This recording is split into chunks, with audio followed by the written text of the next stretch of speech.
Sonic the Hedgehog, a story that is about being true to yourself, not getting corrupted, and just generally family. It's like the Fast and Furious, but for kids. Quite literally. It's cheesy, it's a bit cringy, but that's a pretty good trilogy so far. But if we shift the perspective from the super speedy blue bandit to yet another iteration of Jim Carrey being Jim Carrey, it becomes a story about a super genius discovering aliens, only for him to try and use these aliens to power his robots to overtake the planet, only to betray them, get betrayed, and then find his granddad still was alive with an edgier version of the first alien, and then his granddad tries to destroy the world, and then out of spite, or really maybe out of a deep love for steamed goat milk, ends up saving the day because if I can't rule the world, I might as well save it. But to imagine that, let me just put you in his shoes. You are Ivo Robotnik. Dr. Ivo Robotnik. A genius, an orphan, and all-around goat's milk connoisseur. Of course I want a latte. I love the way you make them. You have dedicated your life to one thing, the machines and the... Because after all, humans are idiotic and repulsive and arrogant creatures that pale in comparison to your magnificence, and only you have the strength to save them from themselves, by ruling them yourself. But to do that, you need power. After all, that is the one currency that actually works in this world, but actually quite literally you need power to power your machines, not politicians in your pocket kind of power. There's lobbying for that. So imagine you're surprised that one day you're just minding your own business when the army calls you up to investigate an EMP or an electromagnetic pulse. And that just happened randomly, without reason. It's strange to be sure, but of course you have to expect unexpected things, because they do happen in this world from time to time. Of course, when you arrive, you would do the single most important thing that you have to do every time, which is to demonstrate your superiority over this so-called major. I'm in charge. It's major. I'm in charge. Whatever that means. This is so that you can make them realize who's actually in charge, and that is the greatest human being that has probably ever lived. After all, they are just basic. The doctor thinks you're basic.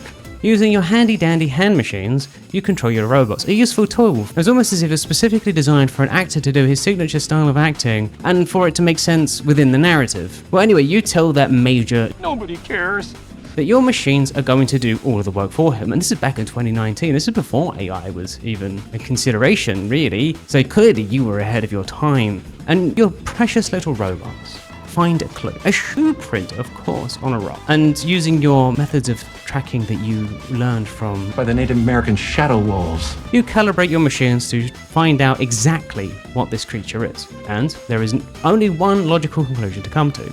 It's something else entirely. It is an alien. Now, this is one of the first times that something truly interesting has happened on this planet. And you are at the forefront. You are in the thick of it. Of course, the greatest man that's ever lived would be in the thick of it. I mean, who else can they call for this? Neil deGrasse Tyson? This is Star Talk. Or Brian Cox? Everything I've ever found out about space, the universe, physics, the science has given me an existential crisis. Actually, Brian Cox would be a pretty good idea. Sure, you'd be a little bit annoyed that they put a lesser man in there. Yeah, you'd still understand, even if he still does pale to your magnificence. Anyway, Agent Stone naturally doesn't get it. I mean, after all, he is basically there to just suck up to you and brown nose you a little bit. And you trace that EMP all over town, and you get another little spike, and it leads you to a house in suburbia, a grotesque abomination. And whatever it is, it's fast, really fast, supersonic fast. And you do actually find a footprint. Whatever it is, it really needs some new shoes, desperately. But if it didn't have the shoes, you probably wouldn't have been able to predict what it was, because, it was only through the fact that it doesn't have soles that you're able to tell what it actually is. And you wouldn't be on this wild goose chase, so maybe him having no shoes was a good thing. Can I help you? Good morning. Of course, interacting with this suburbanite is super easy, barely an inconvenience. He's about as dumb as they come. If you don't mind, I'd like to take a few readings inside your house. He makes Stone look like, well, Brian Cox. The power company usually take their readings from outside the house. That way they can check them even if you're not home. Okay, well, maybe this guy actually has half of a brain cell. Sure. Then he relays you some personal anecdote about the dentist. Come on, bro, no one cares. Anyway, that's okay. You just need your robots to do their job while you distract him and get to find an alien. After all, there is no job your little robots can't do, and that is really the only thing that you can rely on these days. And this Tom dentist fellow is going to fight you because either he's a distrusting American of all things government, or he's hiding something. Or maybe actually he's both. He's probably both. And this is the kind of guy that you hate. It reminds you of all your childhood bullies. He's affable, relatively good looking, pretty witty, and of course, well liked in his local community, but this is a hick town, so who cares about their opinion anyway? He deserves to be put down a peg by the most glorious man that's ever lived. You let him have it. You show him who's the boss. Bet you go way back to the days of tipping cows and being in a jug bear. Yeah. Anyone who attempts to aid an enemy of the United States shall suffer death. But then there's a bang, and you leap on that opportunity. But instead of being greeted by, a new alien thing that you're expecting, instead you find a raccoon. How awfully convenient. And just when you're kind of getting a bit disheartened by the whole situation, you find a glowing blue quill. Is it like a sea urchin thing, but blue? But imagine your surprise when the first ever alien that has been seen by a non-government official, kind of, probably, and it's a cartoon-looking porcupine. Before you can process the trauma of seeing a bright blue humanoid sea urchin, or hedgehog or porcupine, that Tom dentist guy sucker punches you in the jaw. And when you are greeted by stone, and find that your robots in fact did not actually turn on these two creatures, but completely failed. And I mean, maybe with the alien you can kind of expect it because the alien is, not human, but this Wachowski guy, he probably should be dead. But instead your fleshy human pet didn't chase after them. Not quite the intended outcome. He is clearly more pet than he is human. Maybe he needs to change his food to kibble. Maybe you'd actually get what you need. The worst part is that he doubles down, like he has legitimate concern for your well-being. Ugh, bro. But all is not lost. You still have the EMP signature, and you can kind of trace their steps as they're gallivanting around America on some kind of buddy road trip, whatever it is. It's a Euro trip, but for kids and porcupines. But before you do that, you go to Wachowski's place of work. Of course you remember his name, because honestly, up until this point, he's the only person you've met thus far that's actually kind of respectable. Like, he kind of has a brain cell. So you kind of have to respect him a little bit, kind of like a Brian Cox kind of angle. And it turns out he really is a cop. Go figure. And rather coincidentally, his deputy gets a phone call just as you arrive. From Men in Black, but not as likable or charming as Will Smith. And you used this opportunity to give one of your long-ass monologues that I cannot include because otherwise this video would get demonetized faster than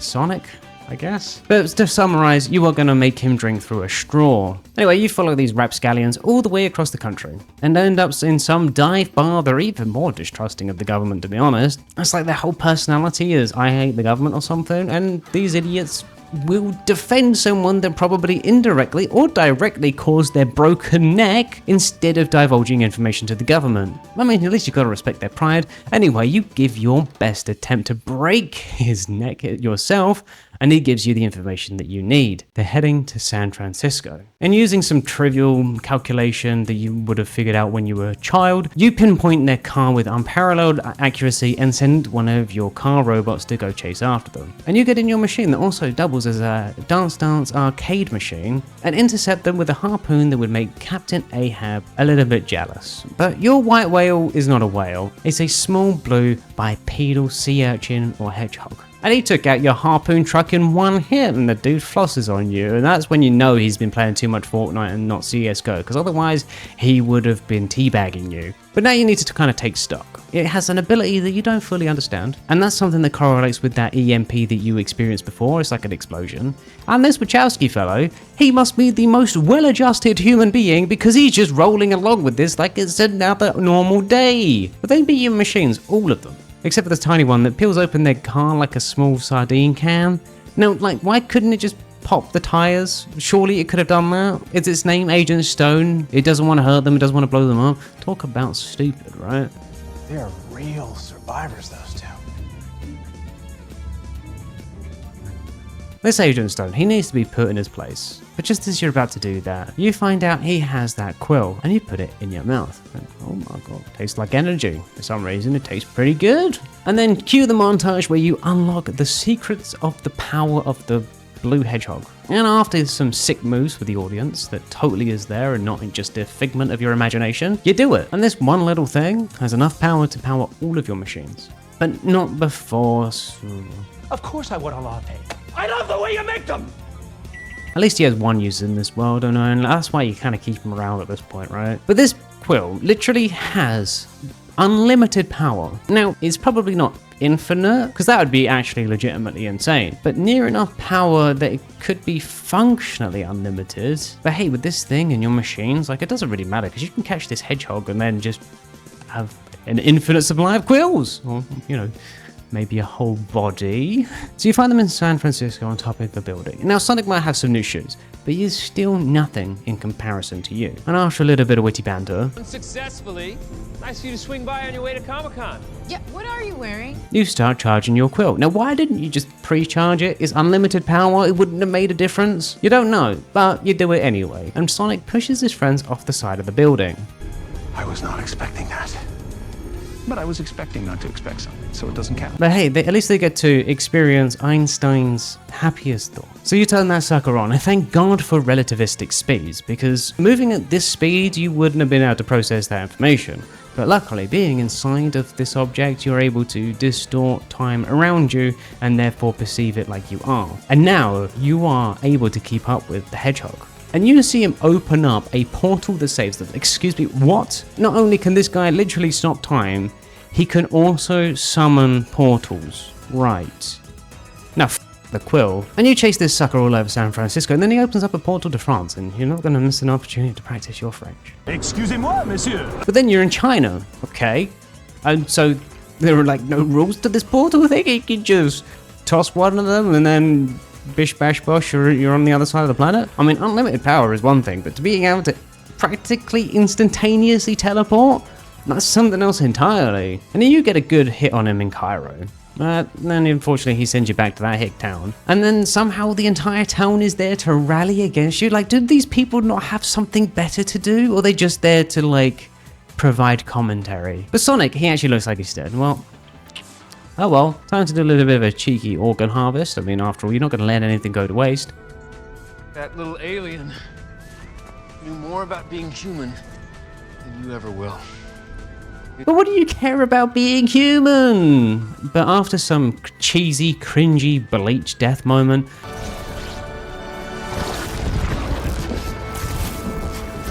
Sonic gets back up and tries to kick your ass to the Shadow Realm. And yes, this is a bleach death moment because he doesn't go off somewhere and train. He just gets killed and then comes back stronger by the power of friendship and family or something. But it is not the Shadow Realm, it is a Mushroom Realm, and to be honest, you don't know which one is worse. And you get stuck there for months and months.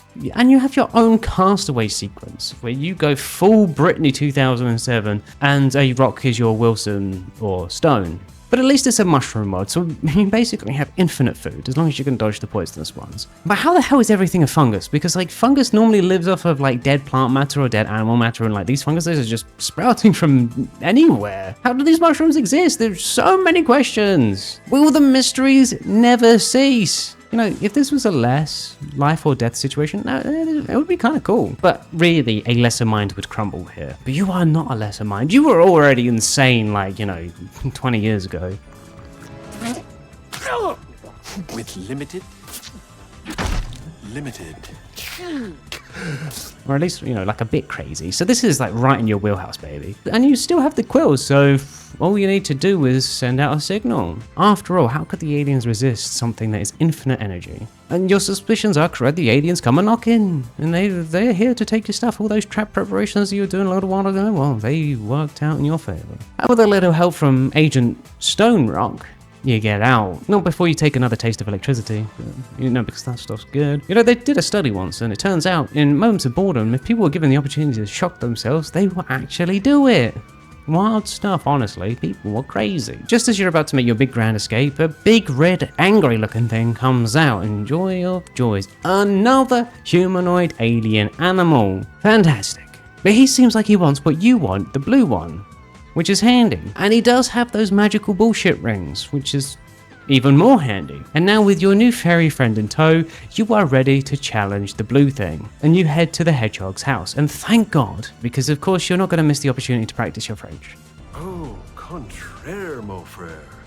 And luckily, this taunting works and your new red monster cuts down Sonic in an instant. Finally, you have leveled the playing field, and actually this Knuckles, whose amazing name, very accurate, is a bit too strong. At least he's on your side, otherwise that would be scary, right? But just watching two aliens have it out with each other is awesome, frankly. It's just cool. And this red one is throwing down like the hardest smack talk like Conor McGregor in his prime.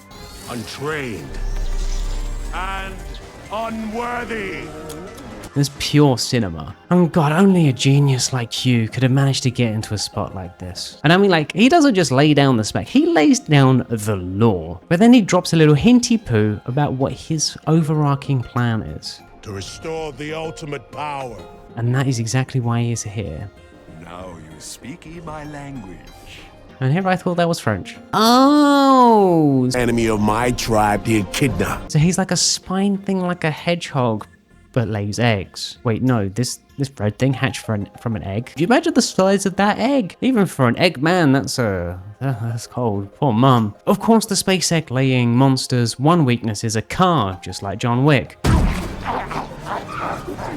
He's got rabbit. You know, it was a long time alone. You're still adjusting. But there's another one now. This one is yellow as well. We've got all of the primary colors. Man, these guys would make a sick toy or even a game, right? Anyway, somehow you catch up to them on a lawnmower just as they're taking off into the sky, because apparently this fox thing is able to fly by spinning its two tails really, really quickly. And they thought bees flying was impossible. And at this point you figure it's time to get Stone back on the payroll. So just as he's making coffee to Nora Jones, you know, you kind of respect that. Nora Jones is... You get your new clothes, you get your new robot, and thankfully, some Colgate mouthwash TM. Like, thank God Stone didn't move on or anything. Like, ooh, that's good. He is like the ultimate sycophant. And with some sick social engineering skills and the floss thing that you just learned while you're on the mushroom planet, because I mean, like, Knuckles, the echidna thing seems painfully naive, or at least really stupid, you could definitely trick him and lead you into getting this so-called Chaos Emerald. Destroy the hedgehog! And take ultimate power for yourself. Hands tightly. Whoa, whoa, whoa! Yeah, I don't know what you really expected there. This guy's an idiot, and he has clearly no idea how any of this works, and you told him to grip your hand really tightly, like, yeah, we reap what we sow. But it works, and Knuckles is on your side now, and he's like, I trust you, bro. Oh, thank God. But now you can manipulate even more because he thinks that you're a good guy. And with your new spiky egg-laying friends in tow, you see Agent Stone, who greets you with your steamed Austrian goat's milk. Doctor, it's really you. You look different. Papa's got a brand new stash. The way nature intended. And you kind of enjoy watching the little back and forth, and also Stone almost getting his arm ripped off by the big red thing. It's a beautiful moment, all things considered. Anyway, with the team fully assembled, you get onto tracking the Sonic. And this poor, simple, egg-laying mammal thinks he's at home. Well,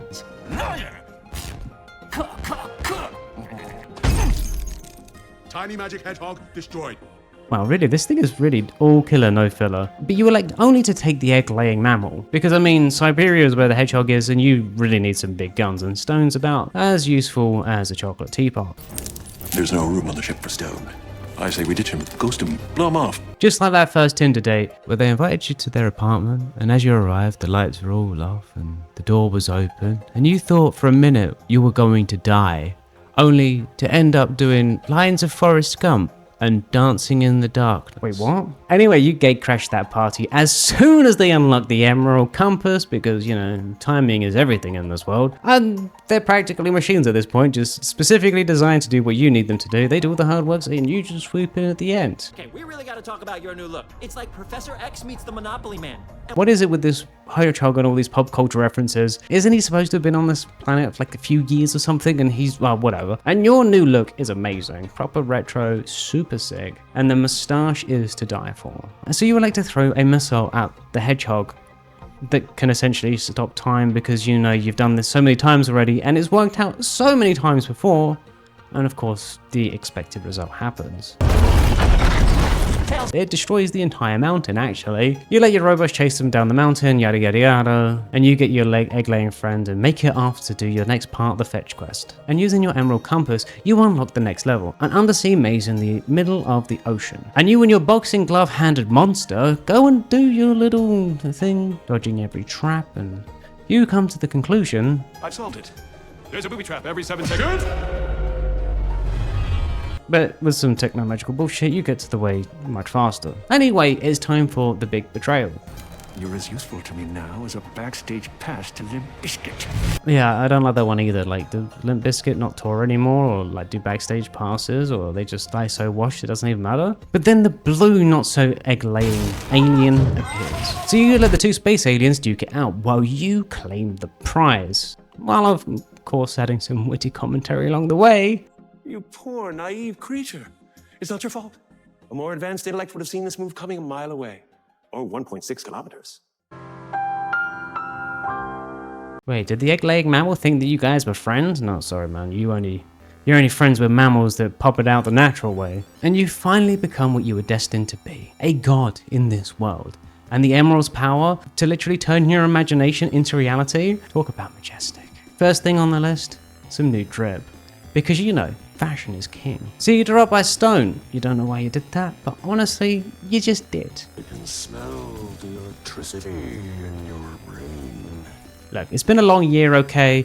Who can blame you if you're a little bit crazy? I mean, it's not really your fault. Like, first you got beaten up by a cop, and then you got beaten up by a hedgehog, and then you got stuck drinking mushroom coffee for months on your own, and then you had to deal with the egg-laying mammal. They could snap you like a twig, and now you're literally got the power of chaos flowing through you. You know, who wouldn't be a little bit crazy at this point? But the teleportation is a nice touch, though. You don't even need the rings. We have a problem. No, it's not a problem, it's the solution. So you turn all their weapons into a giant mecha Gundam suit. But not before a few choice words with The Pastry King. I mean, you do it to sick metal because, you know, well, why not, right? But guess who comes to stop you? Yes, that's right, there's three stooges in a World War I biplane. Okay, in the face of the Glorious evolution. I just need a moment, sir. I'm trying to figure out how to do this. Did you even glance at a manual? Gotta do everything yourself, as per usual. But you run this little 1v3, almost win. They barely stand up to you until the egg layer knocks the crap out of you. Well, actually just the emerald. But at least it doesn't destroy your ability to control the mech. That's handy. So you chase down the hedgehog, hoping that you can get your power back. And he's on the ropes. He's nearly down and out. Hey, we're not going anywhere. She's not even looking into his eyes when he's talking. Like, maybe he's not even there. Maybe he's just CGI. Maybe he's just a character in a movie. But for some reason, the family isn't destroyed by your giant robot foot, and instead you are greeted by a Dragon Ball Z power-up that would make Goku blush. And you do your best Norman Osborn impression and try to pretend that you're surrendering when really you're planning the finishing blow. And just like Norman, it doesn't really work.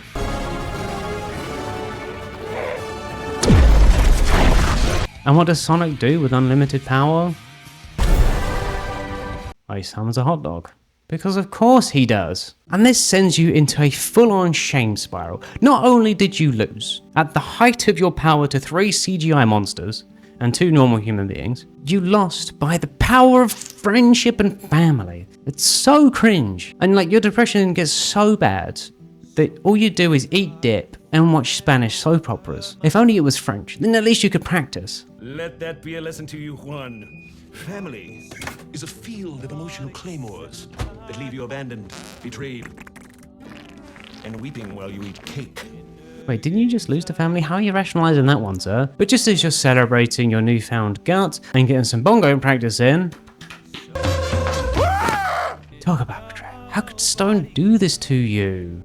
I don't believe it. Eggman's alive? Wait, did Sonic just admit that he was trying to kill you? This savage was trying to kill you? Holy. Anyway, your sycophant, psycho sidekick, tells you that there's an imposter stealing your stuff. Not just any stuff, your robots, your perfect little creatures, your glorious evolution. And this isn't good. You are the Eggman. And he is a no-good, thieving walrus. Goo goo goo choo. Hate to say it, but I think we're both after the same person. Hold on. You're not suggesting we... But seriously, these clowns want to team up with you after everything that you've done to them thus far.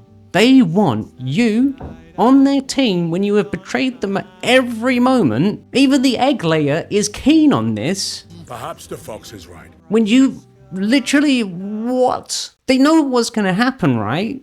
I mean, if they're us, I guess. I mean, we take those opportunities where we can. You really can't do much with fools, except for exploit them, of course. Cue Firestarter montage. And you come to the realization, a problematic realization actually, your clothes don't fit anymore. So you ask your minion to get you some new material. Wait, does he just wear a terrible shirt everywhere he goes? Oh my god. That's what he's been doing every night. He's moonlighting as a stripper. It makes so much sense. But you go with these primary coloured creatures to a government facility. Kind of cool. Would be kind of a sick place to have an illegal rave. But there's actually a distinct lack of graffiti. Because if there any rule in this planet is that if there's an abandoned building, it doesn't matter how far away it is, doesn't matter where it is, there's always going to be graffiti. I know. We should split up. Everyone with hideous, brightly colored fur take the left in the middle. Stone and I will go right. That was worth a shot. So you head with Over the Hedge. You ever wonder what your life would have been like if you had a family? No. Maybe you wouldn't have gone full supervillain. What? Absolutely not. Being a supervillain is tight. Besides, you have no friends, no family, nothing. And seriously, like the one person that's ever cared about you is Stone, and you treat him so badly. Because deep down, you feel that you don't deserve love. That's why you lean into the supervillain bit. Because if you're against everyone, then it makes sense that they don't love you. If you try to be good and end up alone, well that just sucks. And at least this way, if the end result is the same, at least you could justify it, right? The Robotnik name ends avec moi. Yes, I know French. Anyway, you gotta get that French practice in before the Duolingo app comes in and tries to kill your entire family or something. Oh, thank God you found your babies. And that's when an old man comes and tries to serenade you or something, if that's the right word for this onslaught of the ears. And then his great reveal. His name is Gerald. Gerald. Like, goddamn, man. How do we go to Gerald here? Something either Robotnik? Like, where's his Russian name? You thought you were Russian. Well, now you want to Russian out of this place. Directly et moi. Wait, he knows French? Oh, maybe he is your grandfather. We're two characters in a movie being played by the same actor. Oh, hi audience. How you doing today? Having fun?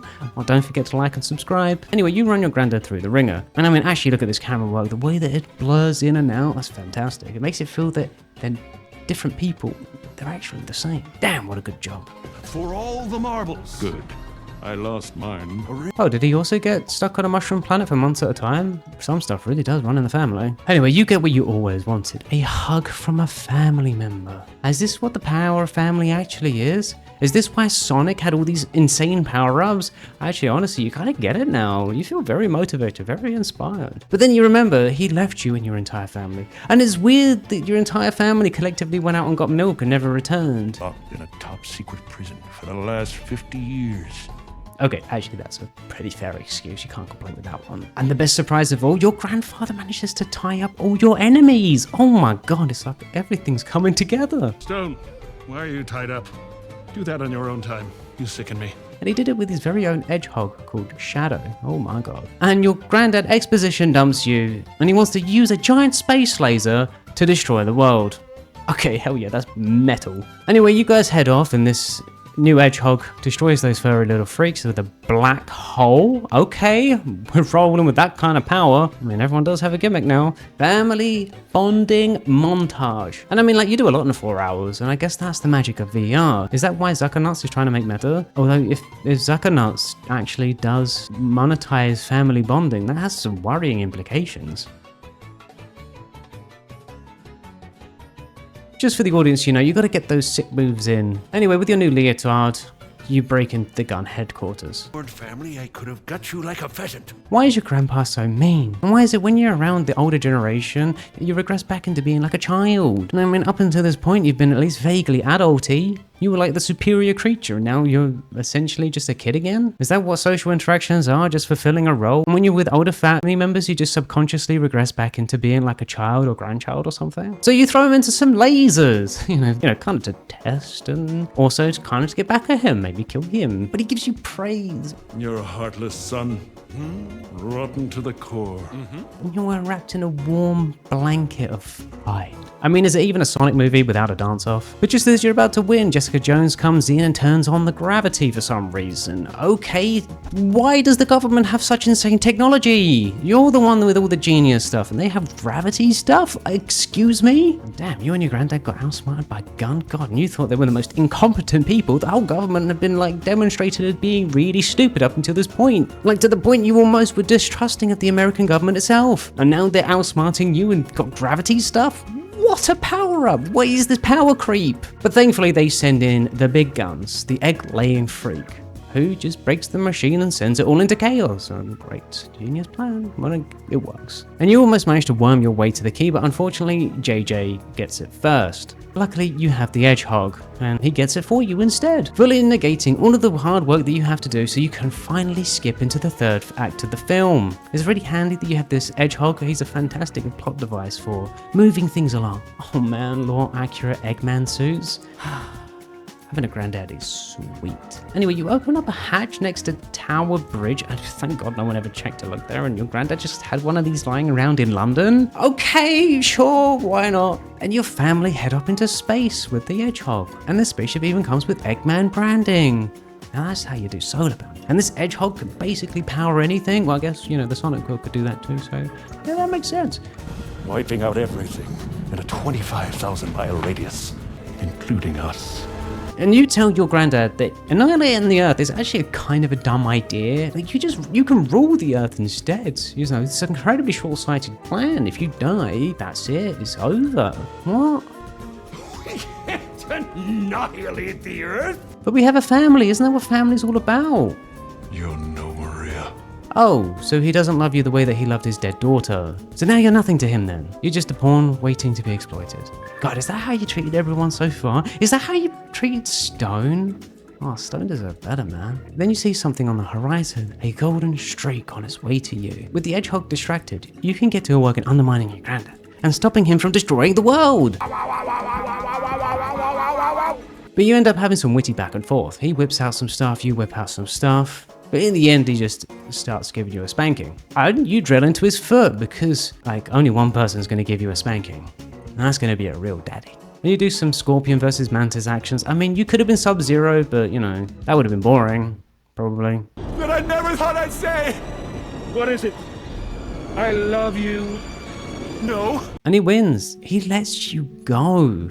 He drops his own grandson. You were originally right. Family doesn't mean anything. What matters is the people that you choose to love, the people that you choose to live your life for. Family is just a cruel manipulation to get you to stick around, because apparently it means something.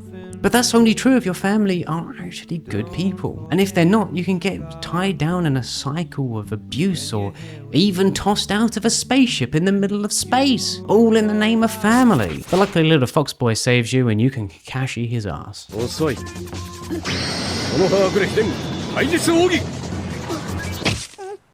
Oh, did he actually just die in a kid's movie? Like on screen, fully dead? Victory! And you and your foxy friends celebrate like that's a normal thing. Okay. We gotta stop that laser! Oh, right, yeah. Lamau. Definitely not power steering. Clearly your granddad was a generation before, and you win. You stop it from destroying the Earth. And your furry friends may leave your ass behind to go save their friends. And I mean, you don't blame them. At this point, they are like brothers. And with that, they leave you with the Hedgehog. He wants to push out the space station, and you can stop it from blowing up before he gets out there. This is our last chance to do the right thing. Well, sure, I guess. You've got nothing better to do. So you get to work, and you do your thing. And you send one last final message to Earth. This is Dr. Ivo Robotnik, dedicating my final live stream. One final goodbye before Jim Carrey needs another paycheck. You realize that the people that care about you are the ones that stick by you through thick and thin. The ones that are by your side no matter what happens. That take care of you when you're most vulnerable. But also take the steps required to get you through that depression and save you from yourself. Even if that means teaming up with your sworn enemies. It's your lattes with steamed Austrian goat milk. I love the way you make them.